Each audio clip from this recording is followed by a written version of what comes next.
Hello, Namaskar everyone. I come today again with letter part 2.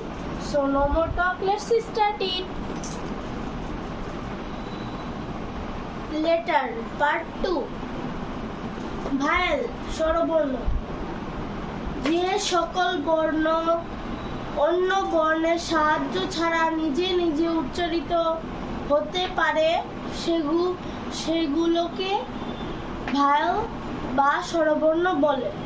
যেমন I, E, A, E, I, ও এবং you.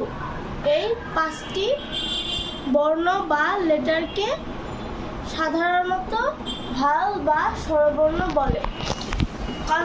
Consonant ব্যঞ্জন বর্ণ যে সকল বর্ণ ভায়েল বা স্বরবর্ণের সাহায্য ছাড়া নিজে নিজে উচ্চারিত হতে পারে না তাকে কনসোনেন্ট বা ব্যঞ্জন বর্ণ বলে। যেমন ভায়েল মানে এ, ই, আই, ও এবং ইউ। এই বর্ণগুলো বাদ দিয়ে বাকি সকল লেটার বা বর্ণগুলোকে কনসোনেন্ট বা ব্যঞ্জন বর্ণ বলে। অ্যালফাবেট বর্ণমালা ইংরেজি ভাষায় এ থেকে জেড পর্যন্ত মোট 26টি বর্ণকে একত্রে বলা হয় অ্যালফাবেট বা বর্ণমালা। সেমিভায়েল অর্ধ স্বরবর্ণ ইংরেজি ভাষায় ডাব্লিউ ও ওয়াই এই বর্ণ দুটি সেমিভায়েল হিসেবে ব্যবহৃত হয়ে থাকে।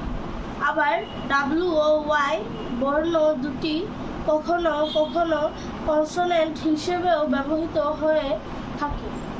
যেমন কনসোনেন্ট শব্দের প্রথমে ডাব্লিউ ও ওয়াই বসলে তখন সেগুলো কনসোনেন্ট হয়। উদাহরণ ওয়াটার, এয়ার, ওয়াফ, ওয়াফ, এয়ার। ভাও শব্দের মধ্যে বা শেষে ডাব্লিউ ও ওয়াই বসলে তখন সেগুলোকে ভায়েল সেগুলো ভায়েল হয়। উদাহরণ টু, ফাউ, cow, now, I. So no more today. যদি আমার ভিডিওটি ভালো লাগে তাহলে অবশ্যই লাইক করবেন, এবং যদি আমার এই ভিডিওটি ইউটিউব থেকে দেখে থাকেন তাহলে অবশ্যই সাবস্ক্রাইব করবেন, এবং যদি আমার এই ভিডিওটি ফেসবুক থেকে দেখে থাকেন তাহলে ফলো করবেন, এবং যদি কিছু বলার থাকে তাহলে অবশ্যই কমেন্ট করবেন। নমস্কার।